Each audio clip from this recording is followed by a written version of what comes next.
Yun na. At time check natin mga 1:30 ng hapon. Okay, tambak natin yung lupa. And then yung ibang lupa doon muna. Pasok naman dito yung maghahakot ng truck. Start na tayo para sa ating slab dito. Yung pa i-slab lang naman ni client. Baga dito lang tayo sa dating unit. Lalagay tayo ng poste. Bali 6 na poste gagawin natin. And then dito palalagpasin na lang natin dito ang ating parang magiging canopy na lang, pero terrace na lang sa second floor. Dahil para safety na rin yung pinto kung umulan. At may canopy na talaga siyang concrete. Ito mga PVC panel na lang naman, magagawin na. Then dito tiles naman tayo dito. Ito tayo, pailuin natin yung flooring nito. Ito pag natapos ito yung tiles at medyo okay na. Yung bar counter natin okay na rin naman, nabuhusan na. Yan. Yan, bibili na rin natin yung ano nito, yung mga bisagra. And then pintura ng mga hamba. Parang pintura para ibang gamit ko sa baba, may angat dito. Yan, pwede dito. Ito kasi gagawin nilang storage na lang ito, isang room.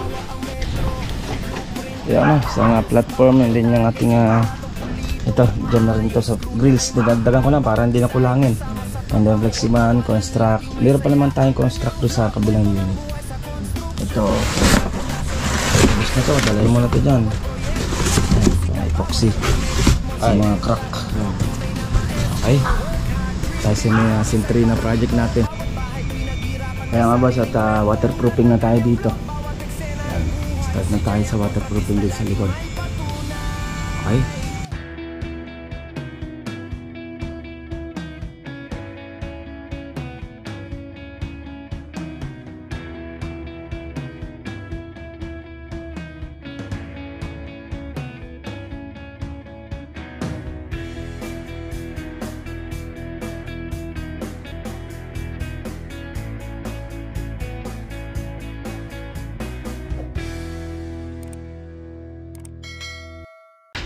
Ayan nga boss, at good afternoon. Check naman natin itong Maya skip natin.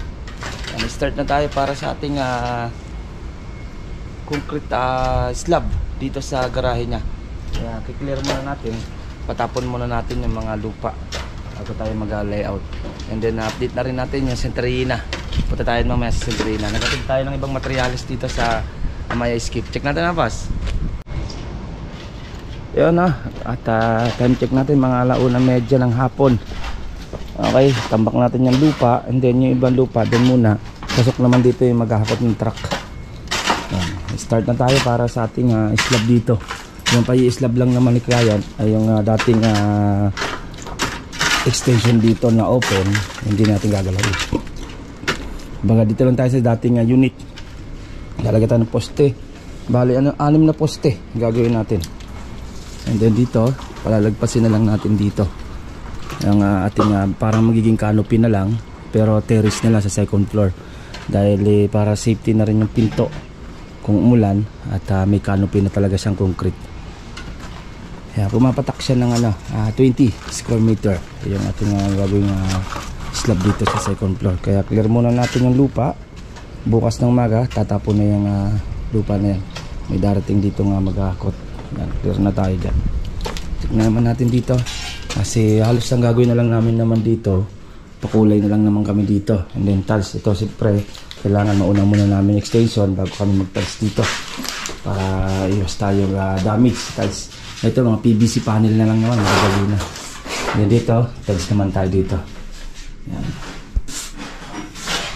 Ito tayo, pailuin natin yung flooring nito. Ito pag natapos ito yung tiles at medyo okay na. Yung bar counter natin okay na rin naman, nabuhusan na. Ayan. Okay natin yung bar counter. Hindi, pinalawak lang natin yung opening dito para kasi kitchen dyan. At least hindi siya masikip tingnan. Hindi yan, pwede naman nag-open dun sa kabila dahil open naman yun. Pwede naman dun. Yan. Dami pang gamit to. Ililipat naman sa taas yan. Yan ang gamit na yun. Check natin dito sa second floor. Ito SPC na rin. Meron tayong bawat ilaw, bawat step na alternate. Yan, meron tayo. Yan, bibili na rin natin yung ano nito, yung mga bisagra. And then pintura ng mga hamba Parang pintura. Para ibang gamit ko sa baba, may angat dito. Yan, pwede dito. Ito kasi gagawin nila storage na lang itong isang room.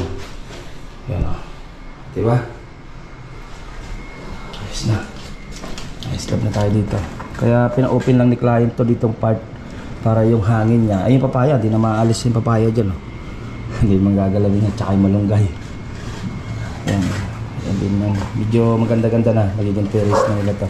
Abang lang sa second floor pag nagka-budget si client. At pwedeng ito ulit. Tingnan nyo, may damo. Gutter niya. Karoon ng damo. Dito naman, okay na rin naman tayo dito sa CR. Yan. Okay na tayo, PVC panel. Dito, tapos na tayo. Yan, ano na lang naman, PVC panel na lang naman yan. SPC na naman tayo dito. Nilayoutan natin ito SPC. Tapusin muna natin itong mga hamba. Okay? Para wala nang papatak na pintura sa SPC, hindi yung grout yun. Puro baba na tayo. Okay? Kaya mabasa natin konti pasilip dito sa My Escape ng Kalamba Laguna Project. Start na tayo para sa ating layout. Mag-ukay na tayo by bukas na siguro pag natapos yung lupa. Okay? At punta naman tayo sa Centrina. Update natin yung Centrina. Update nyo kayo pag sa Centrina naman ako, boss. Kaya boss, dito naman tayo sa Centrina Kalamba Laguna Project. Natin na hindi yung waterproofing, wala waterproofing na rin yung firewall natin. Check natin kung anong meron kasi merong waterproofing na yung pagtanggal ng pintura. Check pa rin natin. Let's go! Yan isang platform and then yung ating ito, dyan na rin ito sa grills. Dinagdagan ko na para hindi na kulangin. And then Fleximan, construct. Meron pa naman tayong construct doon sa kabilang unit. Ito. Tapos na ito, dalayin mo na ito dyan. Epoxy sa mga crack. Okay. Okay. Ito kukulayan na rin naman na primer na. Tapos na rin may primer yung ating mga grease. Kulay na lang yan and then kakabit na. Dito na pala sila nagsaksak. Punta na tayo sa likod para ma-check natin. And then dito naman stop muna natin ito yung extension natin dito dahil focus muna tayo sa waterproofing. Ito ibubong na lang naman, hindi natin magbubungan gawa ng mag-aalikabok pa. Aalikabok tayo doon para hindi madumi yan o malikabok dito yung ating yero. Then pagkatapos noon saka tayo babakbak dito. Ay yung project natin ng Centrina. Check natin sa firewall mga boss. Ito tayo sa likod. Kaya mga boss at waterproofing na tayo dito. Yan. Start na tayo sa waterproofing dito sa likod. Okay. Ilagyan natin ng mga epoxy AMB yung mga wet crack. Ito pala yung naka pala to. Hindi pala pintura. Naka sila waterproofing na fiber din yung mga crack na lang palalagyan natin ng epoxy AMB, lalatagan ng fiber mix. Nandiyan na rin naman yung fiber mix. Okay.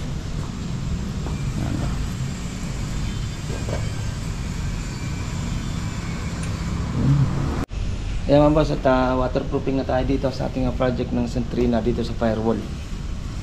At na-check natin yung pintura nga ginamit nila dito. Hindi pala pintura, halos ang ginamit nila dito ay rubber din. Yan, kaya malalagyan na lang natin yung mga crack, yung mga crack na malalaki. Tingnan natin ng epoxy, nilalatagan natin ng fiber mix.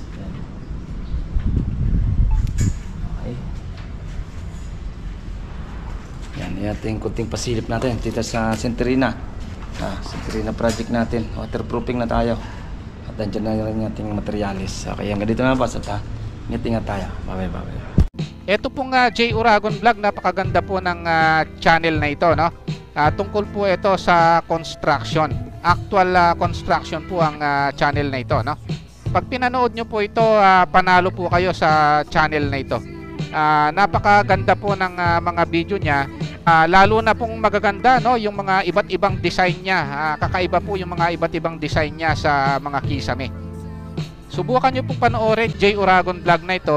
Matutuwa po kayo pag pinanood nyo po yung mga video niya. Maraming salamat po.